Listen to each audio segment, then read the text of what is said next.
आसमान पे वे मेहमान, करती हूँ मैं उनको आदर पूर्वक प्रणाम। सबसे पहले मैम आप सभी तीनों मैम को हैप्पी टीचर्स डे मेरी ओर से, और मैं आपका बहुत बहुत धन्यवाद करना चाहूँगी कि आपने हमें अलग से टीचर्स डे सेलिब्रेट करने की इजाज़त दी। तो अब मैं अपनी मैम के लिए कुछ कहना चाहूँगी।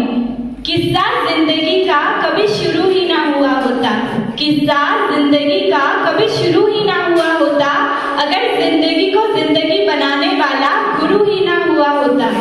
इंसान वो जिंदगी के भवसागर से पार है, साथ जिसके माता पिता का प्यार और गुरु का ज्ञान अपार है। भगवान को भी भगवान बनने के लिए, भगवान को भी भगवान बनने के लिए गुरु का ही ज्ञान काम आया था।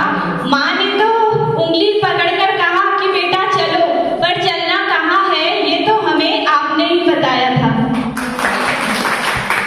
तो डियर टीचर्स, आप लोग कितनी मेहनत करते हैं ना हमारे लिए, हमारी शैतानियों को भी झेलते हो सिर्फ हमें पढ़ाने के लिए। और हम सोचते हैं कि हम जैसी हरकतें करते हैं तो आपका गुस्सा होना तो लाजमी है।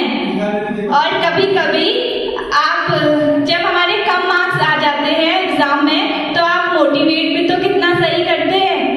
आपके लेक्चर के बीच में अपने घर के कुछ किस्से बताना, कभी कभी कुछ मजाक मस्ती वाली बातें भी बताना। पढ़ाई के दौरान मूड सच में फ्रेश हो जाता है। हमें पता है कि आप उतने स्ट्रिक्ट तो नहीं, पर पता नहीं एग्जाम टाइम पे आपको क्या हो जाता है। पर जो भी हो, हम अपने पेरेंट्स से ज्यादा सिर्फ आपके सामने ही खुले हैं और आपके साथ हम लोग कितनी मस्ती करते हैं। तो अब अभी मैं आपको एक कहानी सुनाना चाहूंगी। तो जो बचपन में हम लोग कछुआ और खरगोश की कहानी सुनते थे वो तो आप सब लोगों ने सुनी होगी है ना, लेकिन पूरी नहीं सुनी होगी, तो मैं आज आपको सुनाती हूँ। सबसे पहले कछुआ और खरगोश की कहानी।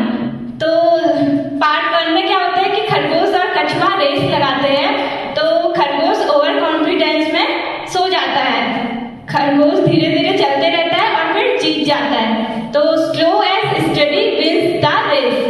अब पार्ट 2, तो खरगोश का दिमाग हो जाता है खराब, तो वो कछुए से कहता है कि चल कछुए एक बार फिर से रेस लगाते हैं। अब खरगोश अपनी गलती को ध्यान में रखता है और जीत जाता है। तो गलतियों को ध्यान में रखो, दोहराओ मत।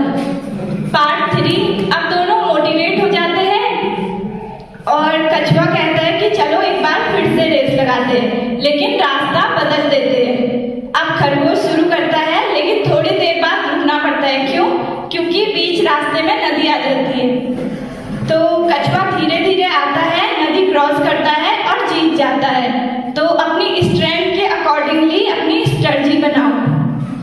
अब लास्ट पार्ट है। अब दोनों क्या करते हैं कि फ्रेंडली मैच करते हैं। तो रास्ता वही नदी वाला होता है, ठीक है। तो जब जमीन पे कछुआ होता है तो खरगोश कछुए के ऊपर होता है और नदी में कछुए के ऊपर खरगोश आ जाता है। तो कम टाइम में रास्ता पार हो जाता है। फ्रेंड्स ऐसे बनाओ जिनकी स्ट्रेंथ आपकी वीकनेस हो, मोटिवेट